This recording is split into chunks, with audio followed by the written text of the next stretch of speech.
Assalamualaikum warahmatullahi wabarakatuh. Selamat datang di Medialog, tempat di mana kita mengupas kisah-kisah rumah tangga yang penuh warna. Jangan lupa untuk like, subscribe, dan nyalakan lonceng notifikasinya, supaya kamu nggak ketinggalan cerita-cerita menarik lainnya. Kalau kamu punya pengalaman atau kisah rumah tangga yang ingin dibagikan, tuliskan saja di kolom komentar. Siapa tahu, kisahmu bisa menginspirasi banyak orang.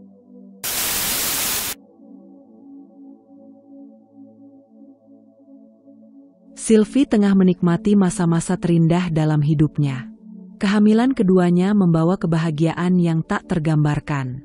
Perutnya yang mulai membuncit menjadi pertanda cinta yang tumbuh di dalam rahimnya. Cinta hasil dari pernikahannya dengan Dimas, pria yang telah menjadi suami sekaligus sahabat terbaik dalam hidupnya. Setiap pagi, Sylvie bangun dengan senyuman, ditemani tawa kecil anak pertama mereka yang baru berusia 3 tahun. Seorang anak laki-laki yang lincah dan menggemaskan, menjadi pelengkap kebahagiaan rumah tangganya. Dimas adalah seorang pengusaha muda yang sukses. Dalam usia yang relatif muda, ia telah mampu membangun bisnisnya sendiri dari nol. Kerja keras, ambisi, dan ketekunannya telah membawa kehidupan mereka ke titik yang stabil dan nyaman. Rumah yang mereka tempati kini berdiri megah di kawasan elit, dikelilingi pepohonan rindang dan udara segar yang membuat suasana selalu terasa damai. Setiap sudut rumah itu menyimpan kenangan dan perjuangan mereka bersama, saat-saat jatuh bangun yang telah mereka lalui sebagai pasangan suami istri. Sylvie selalu memandang Dimas dengan kekaguman. Ia mencintai suaminya bukan hanya karena keberhasilannya, tapi karena sosok Dimas yang selalu menunjukkan kasih sayang tulus, perhatian, dan rasa tanggung jawab yang tinggi terhadap keluarga. Ia adalah ayah yang penuh cinta, suami yang setia, dan pelindung sejati di mata Sylvie. Tak sekalipun Sylvie meragukan Dimas. Ia percaya sepenuhnya, memberikan hatinya tanpa batas, menyerahkan masa depan mereka dalam genggaman lelaki yang ia yakini tidak akan mengecewakannya. Hari-hari mereka berjalan dengan penuh warna. Kadang sederhana, kadang istimewa, namun selalu terasa cukup. Sylvie menjalani kehamilannya dengan tenang, ditemani rutinitas kecil bersama anak pertamanya, mengajarinya membaca, mengajaknya bermain di halaman, atau sekadar membacakan dongeng sebelum tidur. Sementara Dimas sibuk mengembangkan usahanya, seringkali pulang larut malam, namun selalu menyempatkan diri mencium kening Sylvie dan memeluk putra kecil mereka sebelum beristirahat. Bagi Sylvie, hidupnya sudah lebih dari cukup. Ia tidak pernah meminta kemewahan berlebihan, karena baginya, keberadaan keluarga yang utuh dan penuh cinta adalah harta paling berharga. Ia tidak menyadari bahwa di balik senyum manis dan pelukan hangat, takdir tengah menyiapkan babak baru dalam hidupnya. Babak yang perlahan akan menguji kepercayaan, cinta, dan keteguhan hatinya sebagai seorang istri dan ibu. Kehadiran Nadia di kantor Dimas pada awalnya tidak terlalu menarik perhatian. Ia diperkenalkan sebagai asisten baru, menggantikan posisi lama yang kosong karena pengunduran diri mendadak. Usianya masih muda, sekitar pertengahan 20-an, dengan penampilan yang selalu rapi dan wangi. Wajahnya manis, senyumnya hangat, dan tatapannya menyimpan sesuatu yang sulit dijelaskan, tajam namun lembut, tenang namun dalam. Beberapa rekan kerja pria mulai menggoda atau melempar pujian, tapi Nadia seolah tak menggubris. Ia terlihat profesional, cerdas, dan cepat beradaptasi. Namun perlahan, terutama saat hanya berdua di ruangan kerja, sikap Nadia terhadap Dimas mulai menunjukkan nuansa yang berbeda. Bukan lagi hanya sekadar bawahan yang menghormati atasan, melainkan perempuan yang sedang berusaha mencuri perhatian seorang pria yang menarik hatinya. Setiap pagi, Nadia akan menyambut Dimas dengan senyum manis yang sedikit terlalu lebar, dengan tubuh yang sedikit terlalu condong ke depan.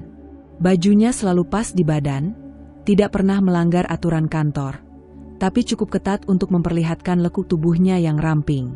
Aroma parfum yang ia kenakan selalu sama, lembut, manis, namun menggoda.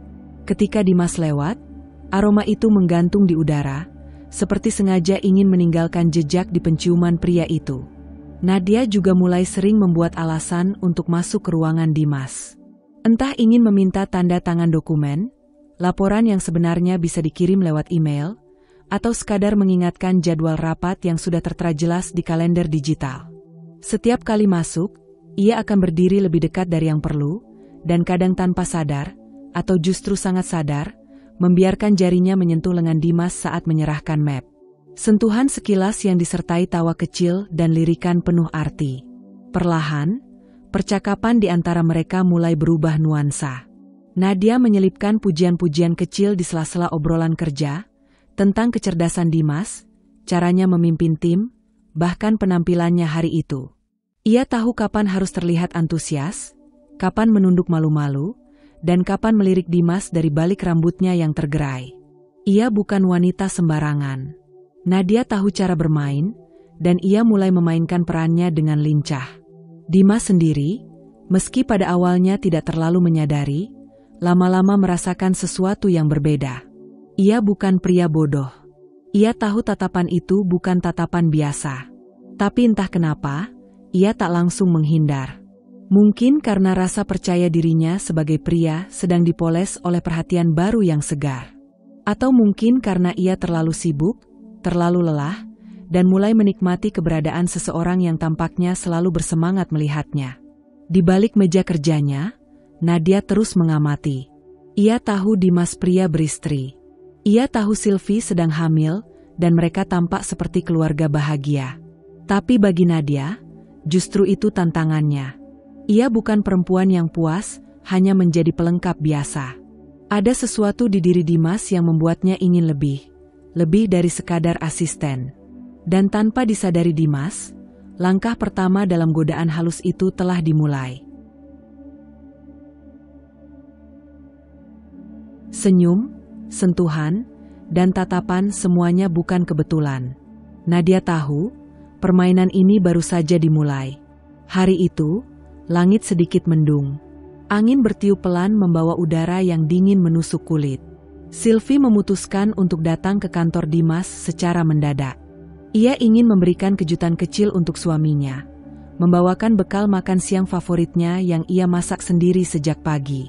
Perutnya sudah cukup besar, memasuki bulan ke-7 kehamilan, dan setiap gerakan terasa lebih lambat dari biasanya. Namun semangatnya tidak luntur. Dalam pikirannya, ia membayangkan senyum Dimas saat melihatnya tiba-tiba datang. Ia ingin membuat suaminya bahagia, menunjukkan bahwa ia selalu ada, mendukungnya, dan mencintainya tanpa syarat. Sampai akhirnya langkah kakinya berhenti di depan pintu ruangan kerja Dimas yang sedikit terbuka. Awalnya ia tak berniat menguping. Tapi suara tawa lembut dari dalam ruangan itu menghentikan geraknya. Suara perempuan. Suara Nadia. Lalu terdengar suara Dimas, pelan namun jelas. Kamu selalu tahu caranya bikin aku lupa waktu, ya. Detik itu, napas Sylvie tercekat. Ia melangkah lebih dekat, mendorong pintu perlahan dengan tangan yang sedikit gemetar. Dan di sanalah, di depan matanya sendiri, ia melihat suaminya sedang berdiri terlalu dekat dengan Nadia. Tangan Dimas menyentuh pinggang wanita itu, sementara Nadia menatapnya dengan senyum yang penuh makna. Hanya sedetik, tapi cukup untuk menghancurkan seluruh dunia Sylvie. Nadia, Dimas baru menyadari kehadiran Sylvie. Sylvie? Nadia terkejut dan mundur seketika. Tapi itu tidak penting lagi. Tubuh Sylvie melemas, seolah seluruh energi hidupnya menguap seketika. Kotak bekal jatuh dari tangannya, pecah di lantai bersamaan dengan suara hatinya yang hancur berantakan. Wajahnya pucat, matanya membelalak tak percaya. Ia ingin berteriak, ingin marah, ingin menangis, tapi tak satupun suara keluar dari mulutnya. Semuanya hanya menjadi sesak di dadanya yang seakan ditusuk ribuan duri. Aku bisa jelaskan. Sayang, ini bukan seperti yang kamu pikir. Dimas bergegas menghampirinya, tapi Sylvie mundur, menepis tangan suaminya. Jangan sentuh aku. Suaranya gemetar, penuh luka. Aku percaya padamu, Dimas, aku percaya sepenuhnya. Sakit di hatinya menyambar perutnya dalam sekejap. Rasa nyeri tajam menyergap. Sylvie terhuyung, menahan perutnya sambil terisak. Rasa panas, basah, mengalir di antara kakinya. Dimas, darah. Dimas menatap ke bawah dan panik saat melihat genangan merah mulai membasahi rok Sylvie. Tuhan, Sylvie, kamu pendarahan. Suasana berubah kacau. Dimas menggendong Sylvie dan berlari keluar ruangan, berteriak meminta bantuan. Nadia berdiri terpaku, wajahnya pucat pasi, tak bisa berkata apapun. Hanya rasa bersalah yang perlahan menenggelamkannya. Beberapa jam kemudian, di rumah sakit, semuanya hening. Dimas duduk di ruang tunggu, wajahnya sembab, mata merah dan sembab karena tangis. Dokter keluar dari ruang perawatan dengan raut wajah serius. Dimas berdiri dengan napas terengah. "Bagaimana istri saya, Dok?" Suaranya nyaris tak terdengar. Dokter menghela napas. "Istri Anda stabil. Tapi, kami tidak bisa menyelamatkan bayinya. Kami minta maaf." Dunia Dimas runtuh. Ia limbung, nyaris jatuh jika tidak berpegangan pada kursi. Air matanya tumpah lagi, lebih deras dari sebelumnya. Ia masuk ke ruang rawat Sylvie, melihat istrinya terbaring lemah dengan wajah pucat, mata sembab, dan tatapan kosong menatap langit-langit. "Maafkan aku," lirih Dimas sambil menggenggam tangan Sylvie. Aku salah. Aku bodoh. Aku hilaf. Sylvie, aku mohon, aku janji akan berubah. Aku gak akan ulangi lagi. Aku kehilangan, kita kehilangan, semuanya karena kebodohanku." Tapi Sylvie tidak menjawab. Ia hanya menutup matanya, membiarkan air mata mengalir perlahan di pipinya. Bukan karena cinta yang masih ada, tapi karena luka yang terlalu dalam untuk bisa disembuhkan dengan kata maaf. Ia telah kehilangan bukan hanya anaknya, tapi juga rasa percaya yang selama ini menjadi dasar utuhnya cinta. Dan di antara isak tangis Dimas, keheningan Sylvie menjadi jawaban paling menyakitkan, bahwa tak semua kesalahan bisa diperbaiki, bahkan oleh penyesalan yang terdalam. Waktu berlalu, tetapi luka itu belum benar-benar sembuh. Meski tubuh Sylvie perlahan membaik, jiwanya masih tertinggal di titik retak yang belum sepenuhnya terobati. Ia memilih untuk tidak meninggalkan Dimas. Bukan karena tak mampu, bukan pula karena masih buta oleh cinta, tetapi karena ia ingin mencoba, memberi kesempatan, membuktikan bahwa luka bisa disembuhkan dengan kesungguhan dan perubahan. Dimas berubah. Setidaknya di awal. Ia menjadi lebih perhatian, lebih sering ada di rumah, dan memperlakukan Sylvie dengan penuh kasih. Ia seolah tak pernah lepas dari bayang-bayang rasa bersalah. Setiap kali menatap mata istrinya, Dimas seperti mengingat kembali tangisan di rumah sakit, darah yang mengalir, dan suara lemah Sylvie yang mengucap, "Aku percaya padamu."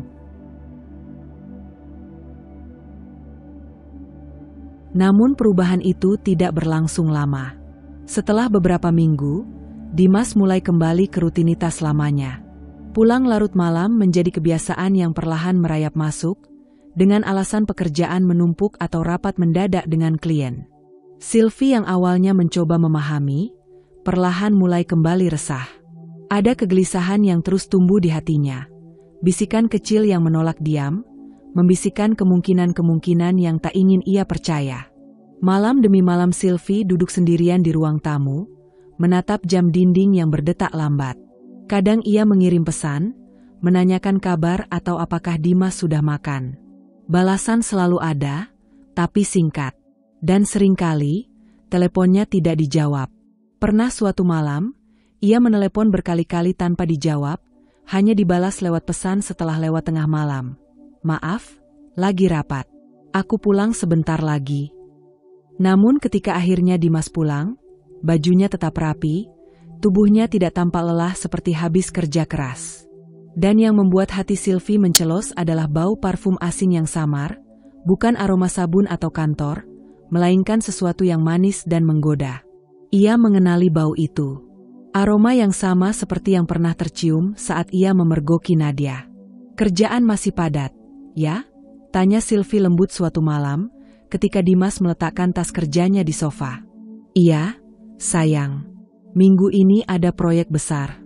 Harus bolak-balik koordinasi sama beberapa mitra," jawab Dimas, tersenyum sebentar lalu berjalan ke kamar mandi. Sylvie mengangguk, namun hatinya tidak tenang. Ia tahu Dimas berusaha tampak meyakinkan, tapi kebohongan selalu meninggalkan jejak, sekecil apapun. Apalagi bagi seorang istri yang pernah dikhianati. Setiap malam, Sylvie mencoba menepis pikirannya. Ia berdoa, memohon kekuatan, meminta petunjuk. Ia ingin percaya, ingin tetap memeluk cinta yang pernah ia genggam erat. Tapi kenyataan berkata lain. Kegelisahan menjadi teman setia, tidur malam menjadi beban, dan kepercayaan tak lagi mudah tumbuh dari sisa-sisa luka yang masih menganga. Dalam kesunyian kamar, Sylvie memandangi cermin, melihat bayangannya sendiri. Wajahnya pucat, matanya lelah. Ia bukan lagi perempuan penuh harapan seperti dulu. Ia kini adalah perempuan yang mencoba bertahan, di antara janji yang dilanggar dan cinta yang diuji oleh kebohongan demi kebohongan. Ia belum punya bukti, hanya firasat. Tapi firasat seorang istri yang pernah dikhianati, seringkali lebih tajam dari fakta yang belum terungkap. Dan di dalam hatinya, sebuah pertanyaan mulai tumbuh, pelan-pelan, mengakar, apakah Dimas benar-benar berubah, atau hanya semakin pandai menyembunyikan dusta? Hari demi hari berlalu dalam diam yang menyiksa. Sylvie berusaha keras untuk menahan diri, menahan air mata, dan menahan gelisah yang makin menusuk setiap malam. Tapi firasat di hatinya terus berteriak. Makin nyaring, tak bisa diabaikan. Ada sesuatu yang salah. Ada sesuatu yang disembunyikan Dimas. Ia tahu ini bukan sekadar kecemasan istri yang ditinggal lembur. Bukan pula rasa posesif yang tidak berdasar. Ini adalah naluri seorang perempuan yang pernah disakiti, pernah dikhianati, dan sekarang dipaksa untuk pura-pura tidak tahu. Pada suatu malam, saat Dimas tertidur pulas di sampingnya, Sylvie memberanikan diri mengambil ponsel suaminya. Tangan yang dulu begitu lembut menggenggam ponsel itu kini gemetar, dingin, dan nyaris tak berani menyentuh layar.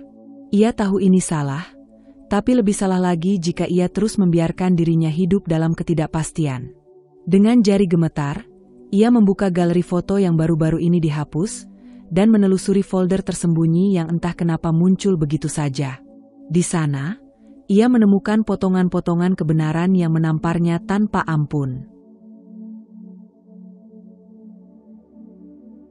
Foto-foto Dimas dan Nadia masih tersimpan. Beberapa terlihat baru. Ada satu yang membuat napas Sylvie tercekat. Dimas dan Nadia duduk di sebuah kafe, Nadia menyandarkan kepala di bahu Dimas, dan Dimas tidak menolak. Bahkan tersenyum. Foto itu hanya satu dari banyak pesan dan panggilan yang masih aktif di antara mereka, disembunyikan di aplikasi pesan yang tak biasa, agar tak terlihat mencurigakan. "Sayang, tadi kamu pakai dasi yang aku kasih ya? Cocok banget warnanya sama bajumu," memberikan ciuman. "Jangan lupa kita ketemu hari Kamis. Aku kangen kamu." Pesan-pesan itu menghantam jantung Sylvie seperti palu godam. Dunia seketika runtuh. Ruang kamar terasa sesak, udara menghilang, dan tubuhnya lemas tak berdaya. Dimas, pria yang ia beri maaf, ia beri kesempatan, ia perjuangkan sepenuh hati, ternyata memilih untuk menginjak-injaknya lagi. Air matanya jatuh satu persatu, tanpa suara. Tapi di dalam dirinya, teriakan kesakitan menggema lebih kencang dari badai. Luka lama yang sempat mengering kini robek kembali, menganga lebih dalam dan lebih menyakitkan. Ia teringat malam di rumah sakit, saat kehilangan bayinya. Ia teringat isak tangis Dimas yang berjanji akan berubah. Ia teringat rasa sakit di perutnya, darah, tangannya yang gemetar memegang tempat tidur, dan harapan yang perlahan ia pupuk kembali demi mempertahankan rumah tangganya. Semua itu sia-sia. Sylvie duduk di ujung ranjang, menatap suaminya yang masih tidur nyenyak. Wajah yang dulu membuatnya jatuh cinta kini tampak asing. Seolah ia sedang melihat dua sosok yang berbeda. Dimas yang dulu ia cintai, dan Dimas yang sekarang menjadi penyebab kehancurannya. Hatiku hancur, batinnya lirih. Bukan hanya karena diselingkuhi, tapi karena diberi harapan palsu. Karena kepercayaan yang telah ia bangun dari puing-puing kini dihancurkan lagi oleh orang yang sama. Pagi itu, Dimas terbangun dan tak menemukan Sylvie di ranjang. Di meja makan, sarapan sudah terhidang, tapi tidak disentuh. Ia memanggil nama istrinya, tapi tak ada jawaban. Di ruang kerja, ia menemukan Sylvie berdiri membelakangi jendela, tubuhnya tegak namun rapuh. Wajahnya dingin, mata sembab, dan sorot matanya hampa. "Aku sudah tahu semuanya," kata Sylvie pelan, nyaris tak terdengar, namun cukup untuk membuat dada Dimas langsung sesak. "Aku tahu kamu masih berhubungan sama Nadia." Diam-diam. Di balik semua janji dan tangisanmu. Kamu pikir aku gak akan tahu? Kamu pikir aku akan terus buta? Dimas membeku. Wajahnya pucat. Tak mampu menjawab. "Aku sudah mati sekali karena kamu, Mas. Waktu aku kehilangan anak kita, waktu aku lihat kamu sama dia." Suara Sylvie pecah, menahan tangis yang mendesak. "Dan sekarang, kamu bunuh aku lagi." Dimas mencoba meraih tangannya, tapi Sylvie mundur. Kali ini bukan dengan kemarahan, tapi dengan keteguhan. Bukan karena benci, tapi karena ia sudah kehabisan alasan untuk bertahan. "Cinta itu gak cukup, Mas.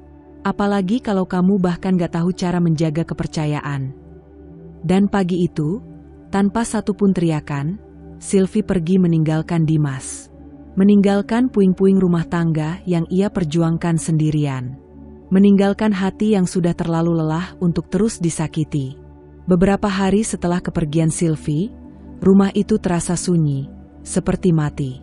Dimas benar-benar merasakan kehilangan, bukan hanya sosok Sylvie sebagai istri, tapi juga kehangatan yang selama ini ia remehkan. Tiap sudut rumah menyimpan kenangan, tiap napas yang ia hembuskan terasa seperti desahan penyesalan. Ia berusaha menghubungi Sylvie, tapi pesan-pesannya tak pernah dibalas. Teleponnya tak pernah diangkat. Bahkan keluarga Sylvie pun tak tahu di mana ia tinggal sementara. Ia benar-benar menghilang. Namun Dimas tak menyerah. Setelah seminggu penuh mencari dan menyusun kata demi kata, akhirnya ia berhasil menemui Sylvie di sebuah rumah singgah yang tak jauh dari rumah orang tuanya. Sylvie keluar menemuinya, tampak dingin namun tidak menghindar. "Maaf," itu kata pertama yang keluar dari mulut Dimas. Tak muluk-muluk, tak banyak alasan. Hanya satu kata yang ia ucapkan berulang-ulang, matanya memerah, nadanya rendah, nyaris putus asa. "Sylvie, aku hancur. Aku benar-benar hancur sejak kamu pergi. Aku gak tahu harus bagaimana tanpa kamu. Semua yang aku lakukan, semua salah. Tapi aku mohon, aku minta satu kesempatan lagi. Aku gak akan bohong lagi. Aku akan tunjukkan kalau aku bisa berubah." Sylvie menatapnya, penuh luka, penuh tanya. Ia sudah terlalu sering mendengar permintaan maaf. Tapi kali ini, entah mengapa, ia bisa melihat sesuatu yang berbeda di mata Dimas. Ketulusan. Rasa takut kehilangan. "Aku nggak bisa percaya kata-kata lagi, Mas," ucapnya lirih. "Kalau kamu memang mau berubah, buktikan." Tanpa janji. Dimas mengangguk, seperti menerima hukuman yang pantas. Sejak hari itu, ia memulai segalanya dari nol. Ia memutus seluruh komunikasi dengan Nadia. Bahkan ia memutuskan untuk merombak jajaran manajemen kantornya, menghapus setiap celah yang bisa menjerumuskannya kembali. Ia fokus pada Sylvie, pada keluarganya, dan pada memperbaiki apa yang telah ia hancurkan. Dan untuk pertama kalinya, perubahan itu bukan basa-basi. Ia pulang tepat waktu, mengajak Sylvie makan malam berdua, bahkan mulai aktif mengurus anak pertama mereka. Ia menjadi lebih hangat, lebih terbuka. Ia meminta Sylvie ikut mengatur keuangan keluarga, membagi password, dan melibatkan Sylvie dalam urusan kantor. Semua yang dulu tertutup, kini ia buka lebar-lebar. Lambat laun, hati Sylvie yang hancur mulai pulih. Meski luka belum sepenuhnya hilang, Tapi perlahan ia bisa kembali menatap wajah Dimas tanpa ingin menangis. Cinta itu masih ada, dan ia tak ingin cinta itu sia-sia jika memang Dimas telah sungguh-sungguh ingin berubah. Hingga suatu sore, Dimas pulang lebih awal sambil membawa sebuah koper kecil dan paspor di tangan. "Siapkan barang-barangmu," katanya sambil tersenyum. "Aku mau ajak kamu dan anak kita liburan. Ke luar negeri." Sylvie tertegun. "Ke luar negeri?" Dimas mengangguk. "Kita butuh waktu berdua. Kita perlu mulai lagi dari awal. Kalau kamu masih bersedia." Perjalanan itu terasa seperti awal yang baru. Mereka mengunjungi kota-kota yang indah, berjalan berdua menyusuri jalanan asing sambil menggenggam tangan, dan tertawa seperti dulu saat mereka masih muda dan jatuh cinta untuk pertama kalinya. Dalam hembusan angin luar negeri yang dingin, di antara senyum-senyum kecil dan percakapan hangat yang mulai kembali tumbuh, Sylvie mulai merasakan sesuatu yang telah lama hilang, rasa dihargai. Dan untuk pertama kalinya setelah sekian lama, ia tak lagi merasa sendirian. Apakah luka benar-benar sembuh? Belum tentu. Tapi setidaknya kini, ia tidak lagi berdiri sendiri dalam menghadapi semuanya. Dimas, suaminya, kini berdiri di sisinya, bukan sebagai pelaku dari masa lalu, tapi sebagai pria yang mencoba menebusnya. Setelah liburan yang indah dan penuh kesan itu, Sylvie kembali ke tanah air dengan hati yang tampaknya luluh. Senyum Dimas kembali merekah setiap kali melihat istrinya yang kini tampak lebih tenang, lebih lembut dalam menyikapi segala hal. Ia merasa bangga, merasa berhasil mendapatkan kembali cinta dan kepercayaan wanita yang sempat ia hancurkan. "Terima kasih sudah mau memberiku kesempatan," ucap Dimas suatu malam sambil menggenggam tangan Sylvie. "Aku janji, hidupku sekarang hanya untuk kamu dan anak kita." Sylvie hanya tersenyum, menatap Dimas dengan sorot mata yang dalam, terlalu dalam hingga tak bisa dibaca. Ia tak menjawab dengan kata-kata, tapi hatinya sudah membuat keputusan sejak lama. Ia memang telah memberi kesempatan, tapi bukan untuk cinta, melainkan untuk persiapan. Persiapan menuju akhir. Di balik ketenangan wajah dan pelukan hangatnya, Sylvie bergerak cepat dan penuh perhitungan. Tak ada lagi air mata atau keluhan. Kini hanya ada strategi. Diam-diam ia mulai membangun pondasi perlindungan hukum dan finansial, tidak hanya untuk dirinya, tapi terutama untuk masa depan anaknya.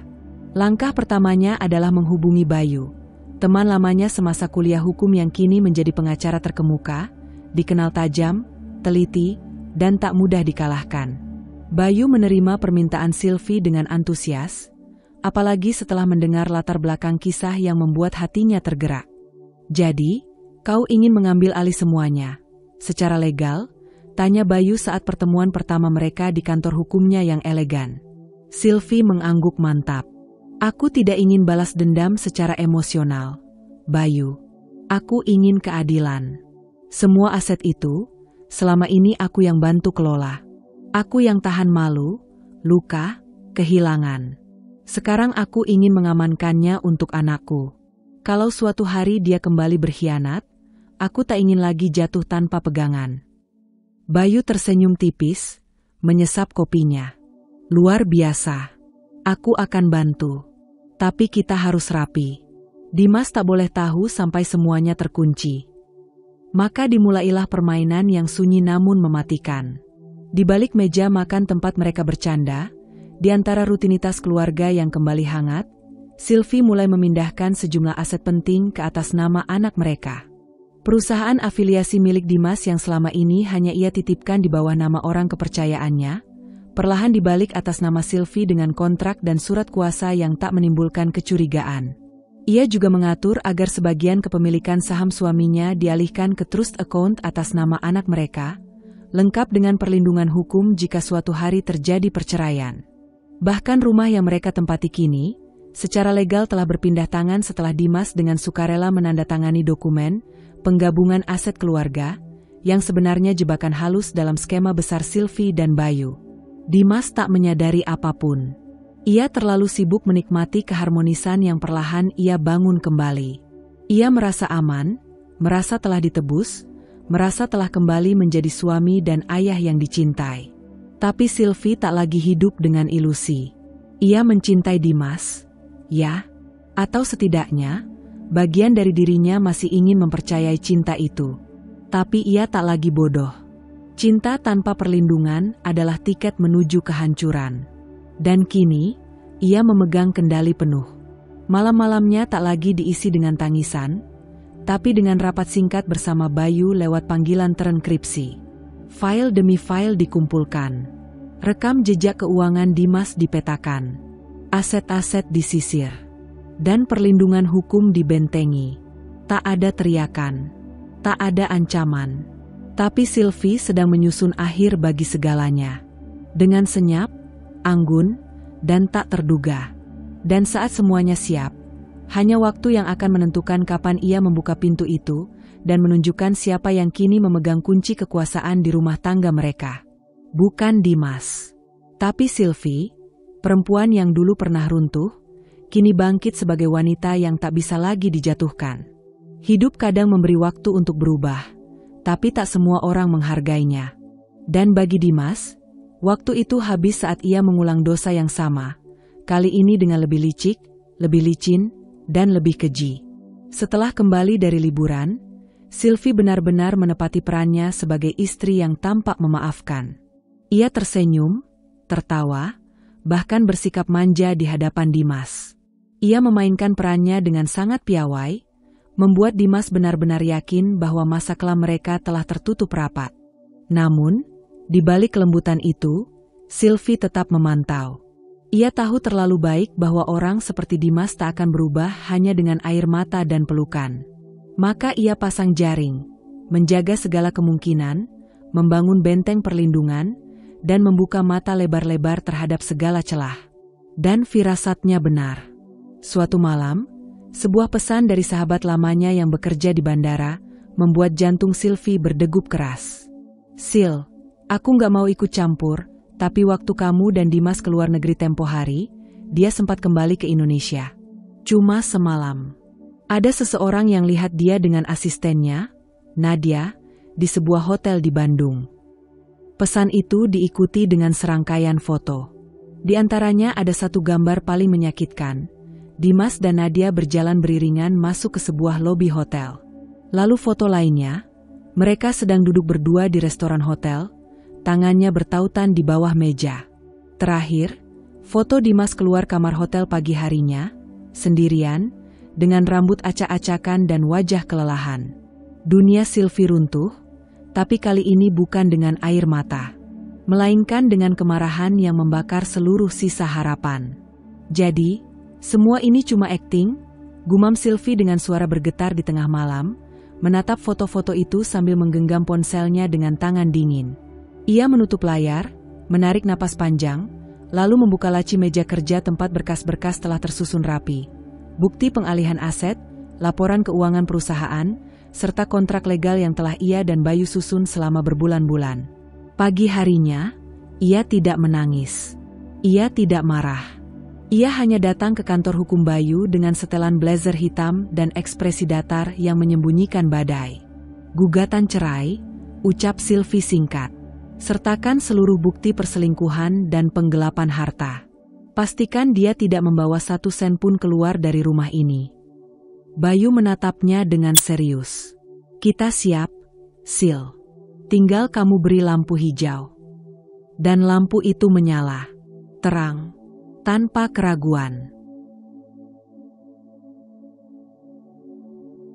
Berita gugatan cerai Sylvie terhadap Dimas menyebar cepat, terutama karena ia tidak melakukannya diam-diam. Ia menggandeng media, menyisipkan kebocoran kecil ke rekan-rekan bisnis Dimas, dan perlahan membongkar tabir yang selama ini ditutupi oleh reputasi pengusaha muda sukses yang dibanggakan Dimas. Perselingkuhan dengan asisten sendiri, penggelapan aset keluarga, kontrak perusahaan yang manipulatif, semua terbongkar satu persatu, dan publik tak lagi bersimpati. Saham perusahaan anjlok. Investor menarik dana. Kredibilitas Dimas hancur total. Ia kehilangan rumah karena secara legal telah dialihkan atas nama anak mereka. Kantor pusat yang selama ini ia banggakan juga perlahan disita, karena terikat dengan utang usaha yang tidak pernah dibayar. Mobil-mobil mewah, barang koleksi, bahkan rekening pribadi, semuanya dibekukan oleh pengadilan. Dan Nadia? Setelah skandal mencuat, ia menghilang. Kabarnya, ia diberhentikan secara tidak hormat dan menghilang dari dunia kerja. Sementara Dimas berdiri di depan rumah lama mereka, kini bukan miliknya lagi, menatap gerbang tertutup dengan wajah kosong. Ia mencoba menghubungi Sylvie, memohon penjelasan, berharap semua ini hanya mimpi buruk. Tapi tak ada jawaban. Dan di balik jendela rumah yang kini milik sah secara hukum, Sylvie berdiri tegak sambil menatap keluar. Bukan dengan kebencian, tapi dengan ketenangan seorang wanita yang telah memenangkan pertempuran. Ia telah memaafkan, tapi tak pernah lupa. Dan kini, keadilan telah ditegakkan. Dengan tangan dingin, tenang, dan tanpa ampun. Dimas merasa seperti dunia ini hancur begitu saja. Semua yang telah ia bangun, semua yang ia capai, berantakan dalam sekejap.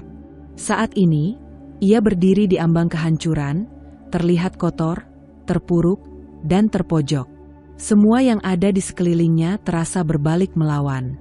Setelah berhari-hari tak bisa tidur, tak bisa makan, ia akhirnya mengambil keputusan yang dianggapnya satu-satunya cara untuk memperbaiki semuanya.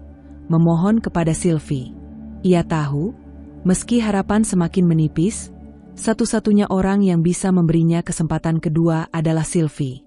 Hari itu, setelah berkali-kali berusaha menghubungi Sylvie tanpa hasil, Dimas akhirnya datang ke rumah yang dulu mereka tempati. Rumah itu kini bukan miliknya lagi, sudah sepenuhnya beralih ke atas nama Sylvie dan anak mereka. Ia berdiri di depan pagar rumah yang tertutup rapat, memandang rumah yang begitu familiar, begitu penuh kenangan. Kenangan yang kini terasa seperti racun yang menggerogoti hatinya. Pintu rumah terbuka, dan Sylvie muncul, tampak tenang dengan ekspresi yang sulit dibaca. Dimas menatapnya dengan mata yang penuh penyesalan. "Sylvie," ucapnya dengan suara berat, penuh keraguan. "Aku tahu, aku salah. Aku khianati kepercayaanmu. Aku terlalu bodoh. Tapi aku ingin memperbaiki semuanya. Aku ingin kembali. Untuk kita, untuk anak kita." Sylvie menatapnya, tak segera menjawab. Ia mengatur napasnya, merasakan sakit yang masih ada, meskipun kini ia lebih kuat dari sebelumnya. Tapi di dalam dirinya, ada keraguan. Benarkah Dimas bisa berubah? Benarkah dia bisa mempercayainya lagi setelah semua yang terjadi? "Dimas, semuanya sudah terlambat," jawab Sylvie akhirnya, suaranya datar namun penuh ketegasan. "Keputusan ini sudah aku ambil. Aku sudah melakukan apa yang perlu aku lakukan." Dimas terduduk di anak tangga, memegangi kepalanya dengan tangan gemetar. "Jadi, kamu akan pergi begitu saja, tanpa memberi aku kesempatan untuk membuktikan diriku?" Sylvie menggeleng pelan. "Aku tidak bisa begitu saja melupakan semua yang terjadi, Dimas. Terlalu banyak luka, terlalu banyak kebohongan. Dan kau masih belum mengerti satu hal. Aku sudah tidak bisa hidup dengan seseorang yang hanya memberi janji kosong." Tapi sebelum Dimas bisa mengutarakan kata-kata lainnya, ponselnya bergetar. Ia melihat nomor yang tidak dikenal. Panggilan masuk itu tak terjawab. Sebuah pesan singkat pun muncul. Ia membuka pesan itu tanpa berpikir panjang. Pesan itu datang dari Nadia. "Dimas, aku harus bicara denganmu. Aku hamil." Dimas terdiam. Tubuhnya terasa lemas, seperti ditarik ke dalam ruang kosong yang tak ada ujungnya. "Hamil?" Nadia, asisten yang selama ini dia anggap hanya sebagai pelarian dari kebosanan, sekarang membawa kabar yang mengubah segalanya. "Dimas, apa yang terjadi?" tanya Sylvie, melihat perubahan ekspresi Dimas yang tiba-tiba berubah menjadi sangat cemas. "Ada apa?" Dimas memegangi ponselnya, mata terbelalak sejenak, lalu ia mengangkat wajahnya ke arah Sylvie. Suaranya serak, penuh kebingungan. "Sylvie, aku tidak tahu harus bagaimana. Nadia bilang dia hamil." Kata-kata itu menghantam Sylvie lebih keras daripada yang ia bayangkan. Kepercayaan yang ia jaga dengan susah payah, sekecil apapun itu, kembali hancur. Nadia, wanita yang tak pernah benar-benar ia percayai, kini menjadi bagian dari cerita yang lebih besar, lebih rumit, yang tak bisa dihindari. "Kamu serius?" tanya Sylvie, suaranya bergetar antara marah dan bingung. "Kamu baru saja mengkhianatiku, dan sekarang kau hamilkan dia." Dimas menatapnya dengan penuh penyesalan, tetapi tidak ada kata-kata yang bisa menjelaskan kerusakan yang sudah terjadi. Ia tahu, semua yang ia katakan akan terdengar seperti alasan. Semua permohonan maaf yang ia keluarkan takkan bisa menghapus kenyataan yang sudah terlanjur terjadi. "Tapi aku tidak ingin itu terjadi, Sylvie. Aku tidak ingin berakhir dengan Nadia. Aku ingin kamu. Aku ingin keluarga kita. Aku tak tahu kenapa ini semua terjadi, tapi aku berjanji ini akan menjadi yang terakhir. Tolong beri aku kesempatan untuk memperbaikinya, untuk membuktikan kalau aku bisa berubah," kata Dimas, suaranya pecah, penuh kepasrahan. Sylvie terdiam, matanya menatap Dimas dengan tatapan yang semakin tajam. Luka di hatinya terbuka kembali, semakin dalam, semakin sulit untuk dimaafkan.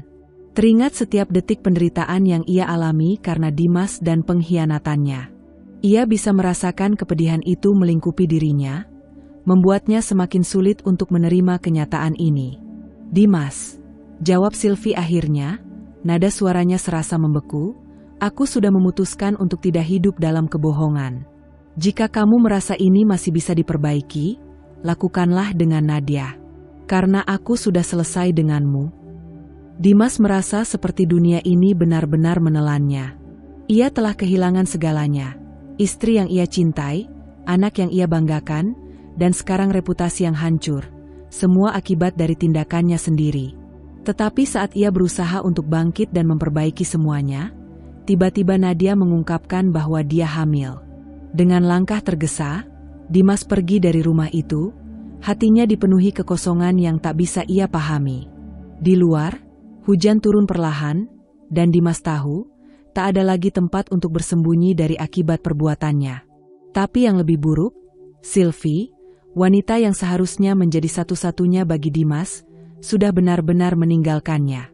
Dalam keheningan yang menyelimuti ruang itu, Sylvie akhirnya merasakan kedamaian yang datang dari keputusan yang telah ia ambil. Sylvie berdiri tegak di hadapan Dimas. Wajahnya tenang namun hatinya terluka lebih dalam daripada yang pernah ia bayangkan. Kata-kata Dimas yang penuh penyesalan kini hanya bergema kosong di telinganya, terasa seperti angin yang lewat tanpa meninggalkan jejak. Setiap permohonan maaf yang diucapkan Dimas, hanya semakin membuat luka di hatinya terbuka lebar. "Aku tidak bisa, Dimas." Suara Sylvie bergetar namun penuh tekad. "Aku tidak bisa hidup dengan seseorang yang tak bisa setia. Anak-anak kita, mereka pantas mendapatkan lebih dari ini. Mereka pantas tumbuh dengan contoh yang lebih baik daripada ayah yang terus-menerus mengkhianati ibunya. Aku tak ingin anak-anak kita tumbuh dengan rasa takut dan kebingungan." Dimas tersentak, wajahnya memucat seolah seluruh dunia runtuh di hadapannya. Ia ingin berteriak, berargumen, menjelaskan semuanya, tapi apa yang bisa ia katakan? Semua kata-kata itu terasa tak berarti lagi, seolah-olah semuanya sudah terlambat. Ia menunduk, merasa seluruh tubuhnya lelah dan tak berarti. "Apalagi yang bisa kamu katakan, Dimas?" Sylvie melanjutkan, suaranya kini lebih keras, penuh kemarahan yang membara. "Kamu tidak hanya mengkhianatiku, tapi kamu juga mengkhianati anak-anak kita. Kamu tidak hanya memilih untuk tidur dengan wanita lain, tapi kamu juga menghancurkan segala sesuatu yang telah kita bangun bersama. Dan sekarang, kamu ingin aku percaya bahwa kamu bisa berubah." Dimas membuka mulutnya untuk berkata sesuatu, tetapi tidak ada kata-kata yang keluar. Semua yang ingin ia ucapkan terasa hampa. Ia merasa lehernya seperti tercekik, sulit untuk bernapas, sementara Sylvie hanya berdiri di sana, menatapnya dengan mata yang begitu dalam, mata yang dulu ia kenal penuh dengan kasih sayang, kini hanya berisi kekecewaan dan kebencian yang tak terungkapkan. Di luar jendela, Hujan mulai turun perlahan, seakan ikut merasakan kehancuran yang kini melanda rumah tangga mereka. Di sisi lain, sebuah drama lain tengah berlangsung di tempat yang berbeda. Dimas, dalam upayanya untuk mengembalikan kendali hidupnya, akhirnya menemui Nadia, wanita yang selama ini ia anggap hanya sebagai pelarian. Nadia menunggu di apartemennya, dengan ekspresi yang jauh lebih dingin daripada yang pernah Dimas lihat sebelumnya. Mereka baru saja bertemu untuk pertama kalinya setelah skandal mereka terungkap, dan tampaknya, Nadia sudah tidak peduli lagi dengan segala penyesalan yang Dimas ungkapkan. Dimas memasuki apartemen dengan wajah kusut dan penuh kecemasan. "Nadia, aku tidak tahu harus mulai dari mana. Aku butuh kamu untuk menjelaskan semuanya. Apa yang harus kita lakukan? Aku tak bisa kehilangan semuanya begitu saja." Nadia hanya duduk di sofa. Matanya menatap Dimas dengan tatapan tajam, tidak ada rasa penyesalan di sana, hanya rasa yang lebih mendalam, ketidakpedulian. "Kamu pikir aku peduli tentang perasaanmu?" Nadia bertanya, suaranya dingin dan datar, seperti menguji kesabaran Dimas. "Aku sudah cukup lama menunggu untuk mendapatkan apa yang aku inginkan. Dan sekarang, kamu pikir aku akan berhenti hanya karena kamu merasa bersalah?" Dimas terkejut, matanya terbelalak. "Apa maksudmu? Kita seharusnya bekerja sama untuk keluar dari ini. Kamu mengatakan kamu hamil. Apa yang terjadi dengan itu?" Nadia mendengus, lalu menatap Dimas dengan ekspresi penuh ejekan. "Hamil? Ya, aku mungkin hamil, tapi itu bukan alasan aku bersama kamu, Dimas. Aku sudah memutuskan jauh sebelumnya. Aku hanya butuh uangmu. Semua ini hanya tentang uang. Sejak awal, aku hanya memanfaatkanmu untuk itu." Dimas ternganga, kata-kata Nadia seperti petir yang menghantam telinganya. Apa yang ia dengar? Semua harapannya untuk kembali bersama Nadia, untuk memperbaiki keadaan, kini hancur berkeping-keping. Kamu memanfaatkanku?" Dimas bertanya, suaranya tercekat. "Jadi, semuanya ini hanya permainan untukmu? Kau sengaja datang ke hidupku hanya untuk uang? Untuk merusak semuanya?" Nadia tertawa dengan sinis, lalu berdiri dari tempat duduknya dan mendekat ke arah Dimas. "Kamu bodoh, Dimas. Tidak ada yang serius dalam semua ini. Aku hanya melakukan apa yang harus dilakukan untuk memastikan aku mendapatkan apa yang aku inginkan. Kamu pikir aku peduli dengan perasaanmu? Tidak, aku peduli dengan apa yang ada di dompetmu." Dimas merasa pusing, matanya berputar. Semua yang telah ia lakukan, semua pengorbanannya, ternyata sia-sia. Ia merasa terhina, tak berharga. Nadia bukan hanya wanita yang mengkhianatinya, tapi juga seorang perencana licik yang telah memainkan perasaannya. "Dan sekarang, apa yang harus kita lakukan?" tanya Dimas, suaranya penuh kebingungan dan ketidakberdayaan. Nadia mengangkat bahunya, tampak tidak peduli. "Kamu yang harus memutuskan, Dimas. Kalau kamu benar-benar ingin keluar dari semua ini, kamu harus punya rencana yang lebih baik. Aku tidak akan tinggal diam. Aku akan memastikan aku mendapatkan apa yang menjadi hakku, dan itu berarti uangmu." Dimas merasa dirinya semakin terperangkap dalam kebohongan dan manipulasi. Ia tahu, untuk pertama kalinya, ia telah dikhianati bukan hanya oleh Sylvie, tetapi juga oleh wanita yang sempat ia percayai. Namun, ia tidak punya jalan keluar. Dalam dunia ini yang penuh dengan kebohongan dan kecurangan, ia hanya bisa menerima kenyataan bahwa semuanya telah rusak, dan ia telah jatuh lebih dalam daripada yang ia bayangkan. Sementara itu, di rumah mereka yang kini kosong tanpa cinta, Sylvie berdiri di depan jendela, menatap hujan yang turun semakin deras. Ia tidak lagi merasa sakit. Ia tidak lagi merasa kecewa. Ia merasa lega, meskipun hati kecilnya tahu, perjalanan ini masih jauh dari selesai. Namun kali ini, ia tak lagi takut. Dimas, dengan segala kebohongannya, telah pergi jauh dari hidupnya. Dan itu adalah kemenangan yang tidak bisa dihancurkan oleh siapapun. Dimas merasa seperti terjebak di dunia yang begitu asing. Semua yang pernah ia banggakan, Segala kekayaan dan kesuksesan yang telah ia raih, kini hancur lebur dalam sekejap. Perusahaannya, yang dulu menjadi lambang kejayaan, kini terjerat masalah keuangan yang tak terpecahkan. Kredit macet, saham jatuh, dan bisnisnya terancam tutup. Tidak hanya itu, kenyataan pahit tentang pengkhianatan Nadia semakin membuatnya terpuruk. Saat pertama kali mengetahui bahwa ia bangkrut, Dimas tidak tahu harus berbuat apa. Ia mencoba menghubungi Nadia, berharap bisa mendapatkan dukungan, atau setidaknya sedikit kepastian dari wanita yang telah membuatnya terperosok dalam kekacauan ini. Namun, setelah berhari-hari menghubungi tanpa hasil, akhirnya Nadia muncul dengan wajah yang tak lagi mengenalinya. Wanita yang dulunya tampak penuh dengan ambisi, kini hanya tampak dingin dan tak peduli. Dimas menatapnya dengan tatapan penuh harapan, namun Nadia hanya menatapnya datar. "Apa yang kamu lakukan di sini?" tanya Dimas, suara yang bergetar oleh perasaan bingung dan frustasi. Nadia melangkah ke ruang tamu tanpa berkata-kata, lalu duduk dengan santai di sofa. Wajahnya tak menunjukkan rasa bersalah sedikit pun. "Aku baru saja memutuskan untuk pergi, Dimas," kata Nadia dengan nada yang datar, seolah-olah semuanya telah selesai dan tidak ada yang perlu dibicarakan lagi. "Aku pikir kamu tahu itu." Dimas berdiri dengan tubuh gemetar, mencoba untuk menahan perasaan yang semakin menggunung di dadanya. "Apa maksudmu? Setelah semua yang terjadi, setelah kita melalui semua ini bersama, kau hanya akan meninggalkanku begitu saja?" Nadia tersenyum sinis, tatapannya kosong dan tajam. "Kenapa tidak? Aku tidak perlu lagi ada di sini. Semua yang aku inginkan dari awal sudah aku dapatkan. Aku sudah mendapatkan uang dan status yang aku cari." Dimas terkejut, suaranya hampir tidak terdengar saat ia bertanya, "Tapi bagaimana dengan anak yang sedang kamu kandung, Nadia? Bagaimana bisa kamu tega meninggalkan aku, yang juga ayah dari anak itu?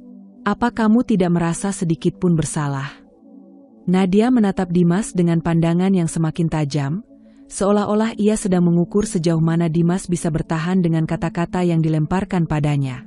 "Laki-laki di dunia ini bukan cuma kamu, Dimas," jawabnya, dengan nada yang dingin dan acuh tak acuh. "Jadi, siapa yang bilang bahwa anak yang aku kandung itu pasti anakmu? Mungkin saja bukan kamu ayahnya. Aku bisa saja menemukan pria yang lebih baik, yang lebih kaya, yang lebih kuat. Dan kamu sudah tak punya apa-apa lagi." Kata-kata itu seakan menghujam langsung ke jantung Dimas. Ia merasa tubuhnya lemas, seperti digulung ombak besar yang menghancurkan segalanya. Tidak hanya kehilangan semua harta dan status sosialnya, kini ia juga kehilangan satu-satunya harapan yang ia miliki, yakni Nadia. Wanita yang dulu ia percayai, wanita yang telah membawanya ke dalam petualangan penuh nafsu dan ambisi, kini malah berkata dengan begitu dingin bahwa ia bisa menggantikan Dimas kapan saja. "Jadi ini semua hanya permainan untukmu, Nadia?" Dimas bertanya dengan suara yang hampir tak bisa keluar. "Kamu cuma memanfaatkan aku untuk harta dan keuntunganmu sendiri? Tidak ada perasaan sedikit pun?" Nadia tidak menjawab langsung. Ia hanya menatap Dimas sejenak, kemudian berdiri dengan anggun, melangkah ke pintu. "Perasaan? Itu tidak ada hubungannya dengan ini. Kalau kamu merasa ini tentang perasaan, maka kamu sudah salah paham dari awal. Semua ini tentang uang, Dimas. Semua ini tentang apa yang bisa aku dapatkan darimu." Dimas merasa dunia di sekelilingnya semakin mengecil. Sungguh, ia tak pernah menyangka bahwa hubungan yang dulunya penuh dengan gairah dan harapan ini berakhir seperti ini. Ia tidak tahu harus berbuat apa, kecuali merasakan kebencian yang memuncak dalam dirinya. Ia merasa dipermalukan, tidak hanya oleh Nadia, tetapi juga oleh dirinya sendiri.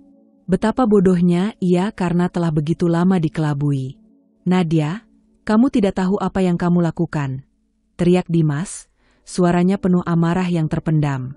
"Kamu akan menyesal telah meninggalkanku begitu saja. Kamu mungkin sudah mendapatkan uang yang kamu inginkan, tapi hidupmu akan hancur. Aku akan pastikan itu." Nadia berbalik, menatap Dimas dengan senyuman kecil yang penuh sindiran. Itu ancaman. Dimas, aku tidak takut. Seperti yang aku katakan, pria seperti kamu bukanlah satu-satunya pilihan yang aku punya. Aku bisa mencari yang lebih baik.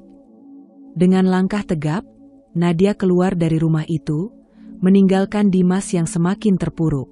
Hujan deras yang sejak tadi turun seakan menjadi lambang dari kesedihan yang melanda hatinya. Semua yang ia perjuangkan, semua yang ia kejar, kini tinggal kenangan pahit yang sulit dilupakan. Dimas berdiri di tempat yang sama, terdiam dalam kegelapan yang semakin mencekam. Di luar, hujan masih mengguyur tanpa henti, seolah alam pun turut merasakan kehancuran yang ia alami. Ia menunduk, merasakan beban yang semakin berat di pundaknya. Semua yang ia miliki, semua yang ia banggakan, kini telah hilang. Bahkan Nadia, yang dulunya ia anggap sebagai pelarian dari masalahnya, kini meninggalkannya begitu saja, seperti sebuah barang yang tidak berharga. Namun, di dalam hatinya, ada satu hal yang tak bisa ia terima. Kenyataan bahwa ia telah diperdaya oleh wanita yang tak pernah benar-benar mencintainya. Kini, Dimas harus menghadapi kenyataan pahit, bahwa dia tak hanya kehilangan hartanya, tetapi juga dirinya sendiri. Hari-hari berlalu dengan lambat bagi Dimas. Dunia yang dulu dipenuhi dengan kemewahan dan status sosial, kini berubah menjadi hitam dan sunyi. Ia terbangun setiap pagi dengan perasaan kosong, terperangkap dalam rutinitas yang monoton. Rumah yang dulu megah kini terasa seperti penjara yang mengekang. Semua itu terasa semakin parah sejak perusahaannya bangkrut, meninggalkan Dimas dengan utang yang menumpuk dan teman-teman yang perlahan menjauh. Dimas berusaha bertahan hidup, namun itu semakin sulit. Ia bekerja serabutan, melakukan apa saja yang bisa menghasilkan uang, mulai dari pekerjaan-pekerjaan kecil hingga usaha sampingan yang tidak memberikan keuntungan besar. Setiap hari, ia merasa terasing dan lebih jauh dari masa kejayaannya. Kehilangan harta, kekuasaan, dan status sosialnya terasa lebih berat daripada kehilangan Nadia. Di malam hari, ia duduk di ruang tamu yang gelap, menatap layar ponselnya. Tidak ada pesan atau telepon yang masuk. Semua nomor yang dulu ia kenal, sekarang sudah tidak lagi peduli padanya. Dimas merindukan keluarganya, terutama anak-anaknya. Ia tahu betul bahwa Sylvie telah memutuskan untuk menghapusnya dari hidup mereka, dan ia tak bisa menyalahkan mereka. Ia yang telah merusak segalanya. Sementara itu, Sylvie menjalani hidup dengan cara yang berbeda. Setelah perceraiannya dengan Dimas, ia memutuskan untuk tidak terpuruk. Ia tahu bahwa ia tidak bisa terjebak dalam kesedihan yang berlarut-larut. Sylvie, yang dulu lemah dan rapuh, kini menjadi wanita yang penuh dengan keteguhan. Dengan segala kesulitan yang dihadapinya, ia memilih untuk bangkit demi anak-anaknya. Pagi-pagi sekali, Sylvie sudah sibuk menyiapkan sarapan dan memastikan anak-anaknya siap untuk berangkat sekolah. Setiap senyuman dan canda tawa anak-anaknya menjadi energi yang tak ternilai bagi Sylvie. Dia tahu betul bahwa keluarganya adalah segalanya, dan ia akan memberikan yang terbaik untuk mereka, tak peduli apapun yang terjadi. Sylvie bekerja keras. Ia membuka usaha kecil-kecilan di rumahnya, memulai sebuah butik dengan koleksi pakaian yang ia desain sendiri. Usahanya tidak mudah, namun dengan ketekunan dan ketangguhan, Sylvie mulai membangun reputasi. Setiap malam, setelah anak-anak tidur, ia duduk di meja kerjanya, menggambar desain baru atau mengurus administrasi bisnisnya. Ia belajar banyak hal, tentang bisnis, tentang kehidupan, dan yang terpenting, tentang dirinya sendiri. Ia belajar bahwa ia mampu mengatasi segala rintangan yang datang, dan bahwa ia bisa menjadi lebih kuat tanpa bergantung pada siapapun. Suatu hari, ketika butik Sylvie mulai berkembang pesat, ia menerima tawaran untuk bekerja sama dengan sebuah perusahaan besar. Tawaran itu datang setelah melihat kesuksesan butik yang dikelola Sylvie dengan penuh cinta dan dedikasi. Sylvie merasa bahwa usaha dan pengorbanannya mulai membuahkan hasil. Namun, yang lebih penting dari itu semua adalah kebahagiaan yang ia rasakan bersama anak-anaknya. Di luar kesibukannya, Sylvie juga menemukan kembali dirinya yang hilang selama ini. Ia tak lagi merasa terikat dengan kenangan pahit tentang Dimas. Setiap langkahnya semakin teguh, semakin percaya diri. Ia bukan hanya seorang ibu, tetapi juga seorang wanita yang mampu mengukir kisahnya sendiri. Namun, meskipun segala sesuatunya mulai berjalan dengan baik, ada satu hal yang tetap menghantui pikirannya, Dimas. Ia seringkali bertanya-tanya bagaimana suaminya itu sekarang. Apakah dia merasa menyesal? Apakah dia masih hidup dengan rasa bersalah yang terus menghantui dirinya? Namun, Sylvie berusaha menenangkan dirinya. Ia tahu bahwa apa yang telah terjadi, biarlah menjadi bagian dari masa lalu. Yang penting sekarang adalah masa depan anak-anaknya dan dirinya sendiri. Suatu sore, saat Sylvie sedang berada di kedai kopinya, anak-anaknya berlari-lari di sekitar meja, tertawa riang. Tiba-tiba, ponselnya berbunyi. Sebuah pesan masuk dari nomor yang tidak dikenal. Sylvie ragu sejenak sebelum akhirnya membuka pesan tersebut. Dimas, Sylvie, aku tahu aku telah menghancurkan semuanya. Aku hanya ingin memberitahumu bahwa aku menyesal. Aku kehilangan semuanya, termasuk diriku sendiri. Aku tak berharap bisa mendapatkan apapun darimu, tapi aku berharap anak-anak kita tahu bahwa aku akan selalu mencintai mereka. Aku tak akan mengganggu hidup kalian, tapi aku ingin kalian tahu bahwa aku menyesal. Sylvie memandang layar ponselnya dalam diam. Kata-kata itu terasa kosong baginya. Ia tidak merasa marah, tidak juga merasa kasihan. Hanya ada keheningan yang terasa dalam hati Sylvie. Ia tahu bahwa Dimas sedang berjuang dengan dirinya sendiri, namun itu tidak lagi ada hubungannya dengan dirinya. Sylvie menatap anak-anaknya yang sedang bermain dengan riang. Mereka adalah dunia dan segalanya baginya. Mereka adalah bukti bahwa meskipun hidup bisa begitu kejam dan penuh dengan kehilangan, cinta dan keteguhan hati selalu menemukan jalan. Ia menghapus pesan tersebut tanpa membalas, lalu kembali memperhatikan anak-anaknya. Di luar sana, hujan mulai turun perlahan, namun Sylvie merasa tenang. Ia sudah menemukan jalannya sendiri, dan ia akan terus berjalan, lebih kuat dari sebelumnya. Masa depan yang cerah menanti, dan ia siap untuk menapaki setiap langkahnya.